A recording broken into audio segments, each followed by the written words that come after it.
ہماری سوچ پر بھی تو کوئی چیز کمانڈ کر رہی ہوتی ہے کہ نہیں؟ تو دو فیکٹر ایسے ہیں جو ہماری سوچ پر کمانڈ کر رہے ہوتے ہیں. ایک فیکٹر انوائرمنٹ، محفل، سوسائٹی، کہتے ہیں نا a man known by the company. یہ محفل ہماری سوچ پر کمانڈ کرتی ہے. اسی طرح دوسرا فیکٹر یہ دل ہماری سوچ پر کمانڈ کر رہا ہوتا ہے.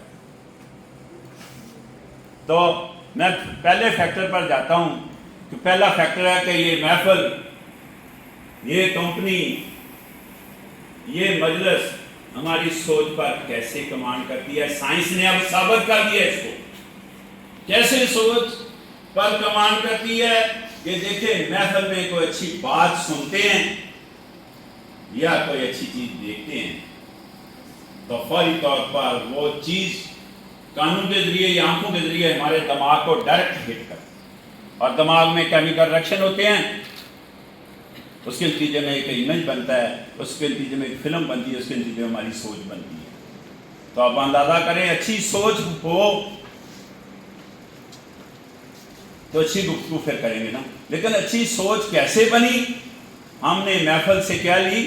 کوئی نہ کوئی اچھی چیز سیکھی، کوئی نہ کوئی اچھی چیز انٹیک کی. دماغ میں وہ جو چیز ہم نے انٹیک کی وہاں جا کر ہماری سوچ پر اثر انداز ہوگی. کس پر اثر انداز ہوگی؟ سوچ پر. تو آپ اندازہ کریں اسی لیے کہا جاتا ہے کہ اچھی محفل میں بیٹھیں، اپنی دوستی بھی اچھے لوگوں سے رکھیں تاکہ ہم کانوں کے ذریعے آنکھوں کے ذریعے کوئی اچھی چیز لے سکیں. یہ تو محفل کا کمال ہوا.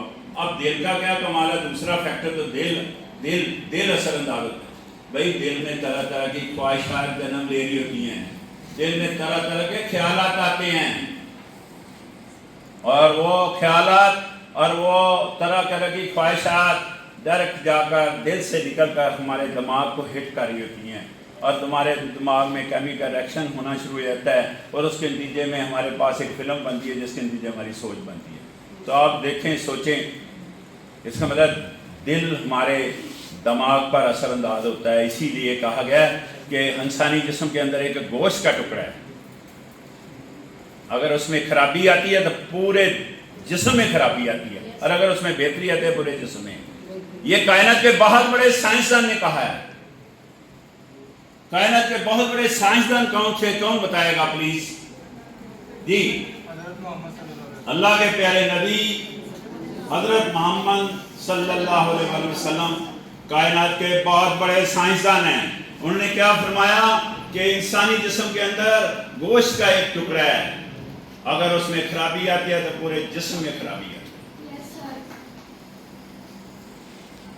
اور اگر اس میں گوشت کے ٹکڑے میں بہتری آتا ہے تو پورے جسم کو. دل کے بارے میں کہا گیا اسی لیے کیونکہ دل میں خواہشات جنم لے رہی ہوتی ہیں، دل میں خیالات جنم لے رہے ہوتے ہیں، دل میں وہم و گمان، شک و شبہات، برے برے خیالات. ان چیزوں سے چھٹکارا حاصل کرنا ہے اگر تو اللہ